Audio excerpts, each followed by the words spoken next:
all day. This is a smacksman's life at sea. Oh well, I remember on the 14th of May, a big bark ship she came our way. The Rogers and Hammerstein met in the other cities that they see as the most successful program. You don't have to know every word to enjoy. Like I remember seeing Richard III at the Folger, and there was like a class of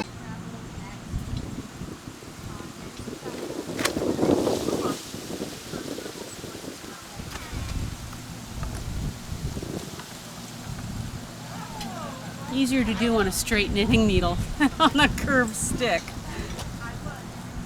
But in a pinch, whoops, there we go.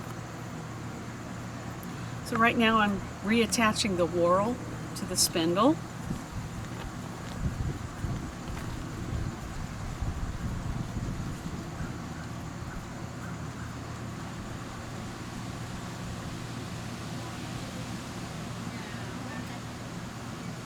And yet the bobbin needs to be able to spin freely. Now I'm going to insert it.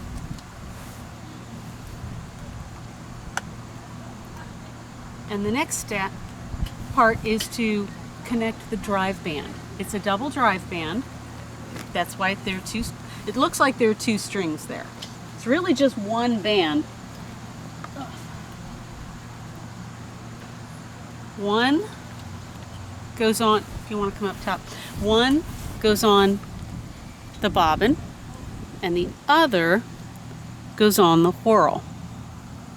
They also have to both be wrapped around the drive wheel. And that can be the tricky part.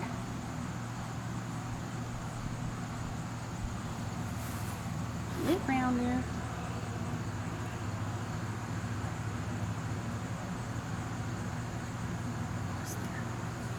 Okay, we just need to separate them. There we go.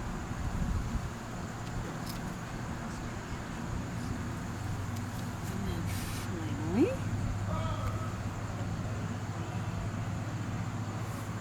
we need to send this leader yarn through this orifice here,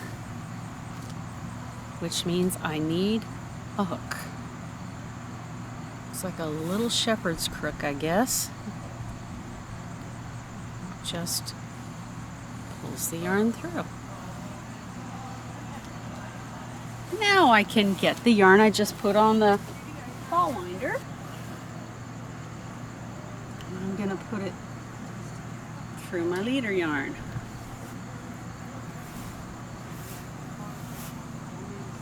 Okay.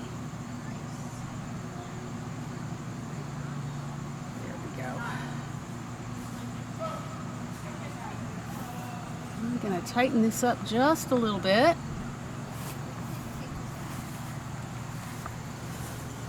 And when I was spinning the single, it was spinning in what looks like clockwise to me.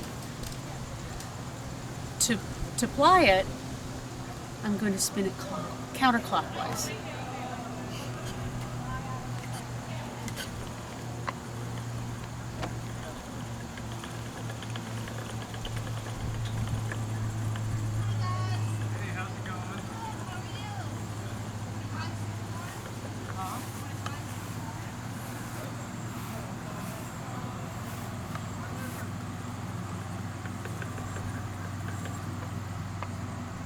Oops! My drive band gave up. I am going to put something in here to hold my place. Otherwise, I'm going to lose my thumb. I need to be able to hold my thumb all the way through that. Drive band pops off from time to time. It's normal. You just got to put it back.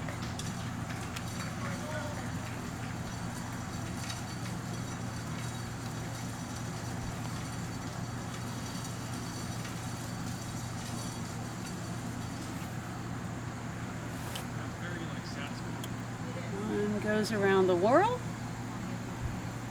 One goes around the spindle. bobbin. And sometimes you just need to loosen things up. There we go. And finally, make sure the bands are separated.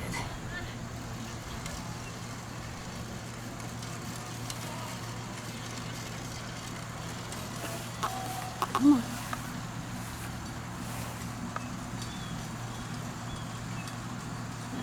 Close enough.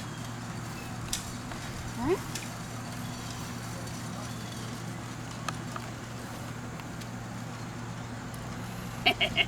Well, I'm not doing a very good demonstration, am I? Well, we'll just start it up like that. Back in the direction. Except we need to tighten back up yet. I forgot one here.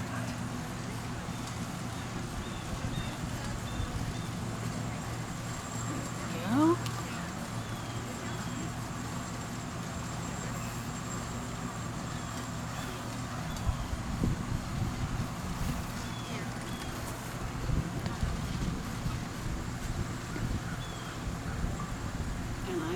Move this over so it loads on a different part of the bobbin. It was over here, and I've moved it just a little bit so it loads here now.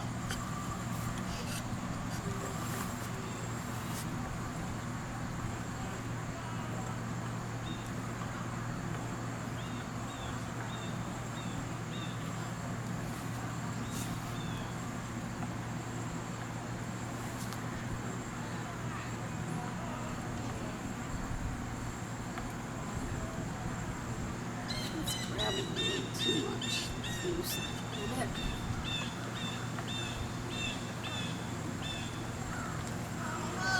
Oh, that's better.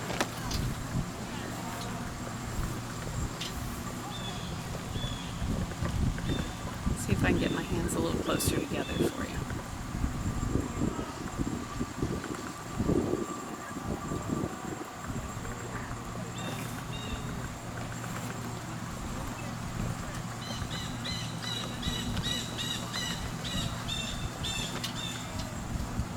And that's the basics of making yarn, applying the yarn at least.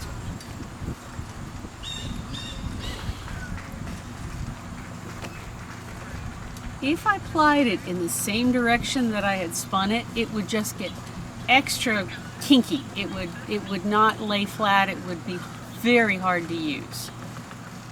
And that's because all of the energy was going in one direction and wants to balance in the other direction. So plying not only gives you a stronger yarn, but it also balances the twist so that it doesn't untwist. It stays yarn and it's usable.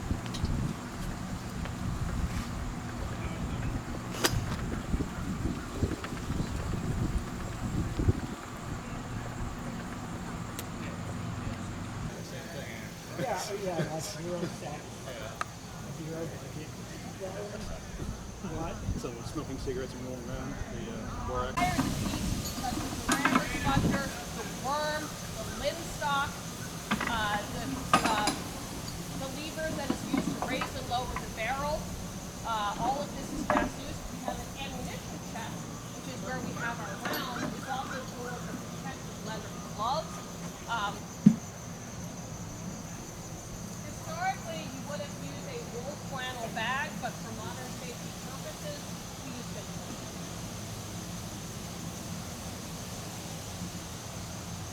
Ram down.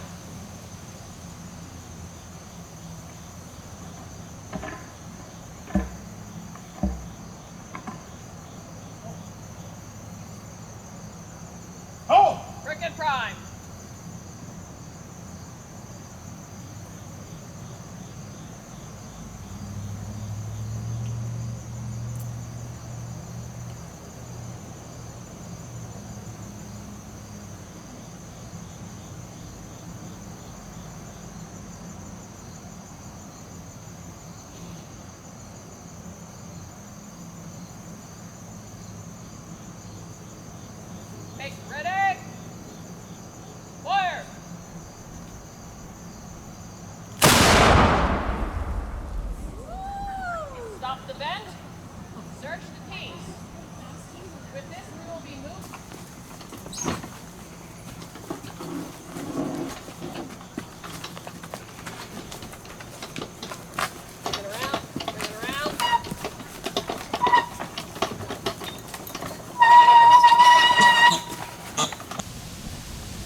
Clear. All right, make ready. Fire.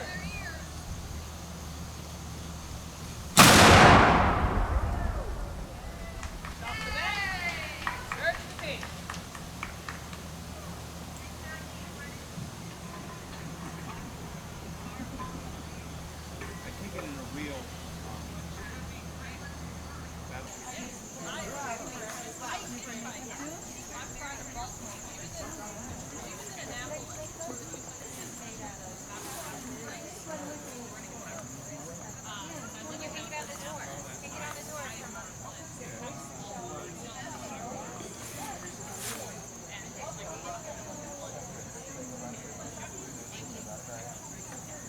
Gloves too. You can stuff the gloves. So you're just trying to attach the shirt and the pants together. It helps sometimes to sit down. So they look like me. These are, And you work around in the circle.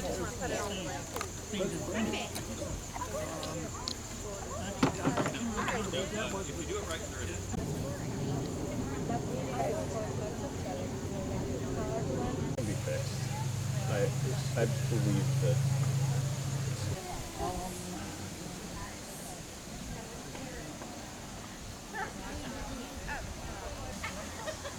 You're like, wow. you might get.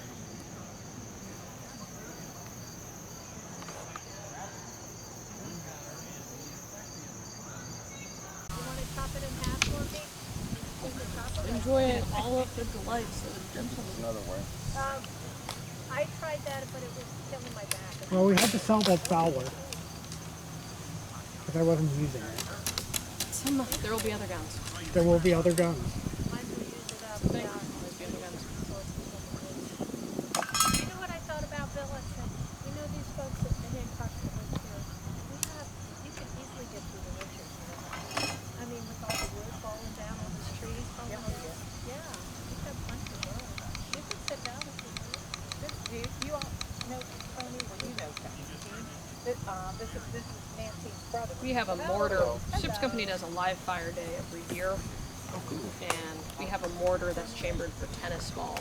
Oh, really? Is fun. That would be so much.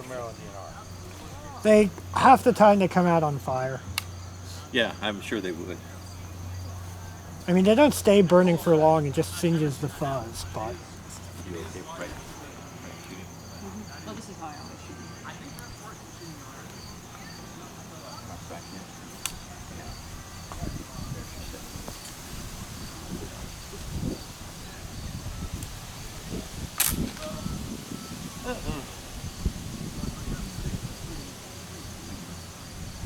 it didn't look like it even No, sparked. it did not spark. And the set trigger was it went ahead and clicked, it didn't stay. So I pulled it. Now it's good. There you go. That's nice. Yeah. That is a nice gun. Put through a measure. You don't want to ever do this because if something's hot down there and it comes up, you blow your hand off. Okay. Maybe your face too. That'd be kind of inconvenient. A little bit, yeah. But look at the grain size on that. Wow. And I'll compare that to the other grain size that I use in the flint pan.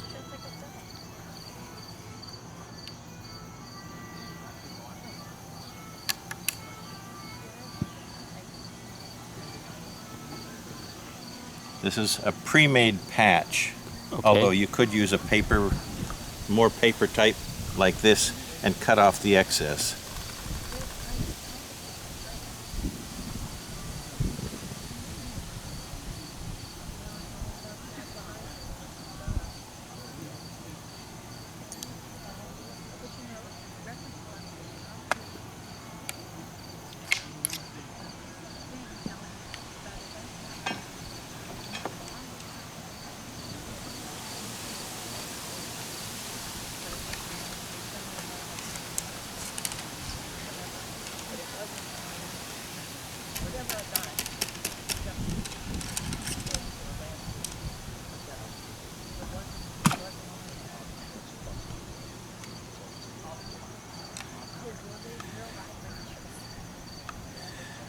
Before I put anything in here, I want to let you pull the set trigger because it's a hair trigger, Okay. and I want you to know that and feel it. Okay. Okay. So grab the back. What you are seeing here is an actual, honest to God, antique. This is an 1863 Springfield Armory, Massachusetts, Type 2 rifled musket. The only thing I'm missing is the rear sight, and I'm waiting to try and find an actual original rear sight. If I can't find it, I'll get a reproduction, but other than that, this is the original. It's got a plug in the end called a tampon to plug the end so you don't get dirt in it. But it's got, this is probably, I accept this as a reproduction because people lost their rods regularly. That was not a big deal. But it is a percussion rather than a flint. And when I got it, the stock was all broken. It was all cracked there, so I had to glue it all back together. But it's the real thing. And if you probably can't see it with that, but it says 1863 here, and there's an eagle there, and it says Springfield right there. So it's pretty hard to see with the rusty patina on it. But I took it down to Colonial Williamsburg to their gunsmith, and they verified it was all real. So this is my most precious baby right here, even with the broken stock. It's something that a lot of people don't get. So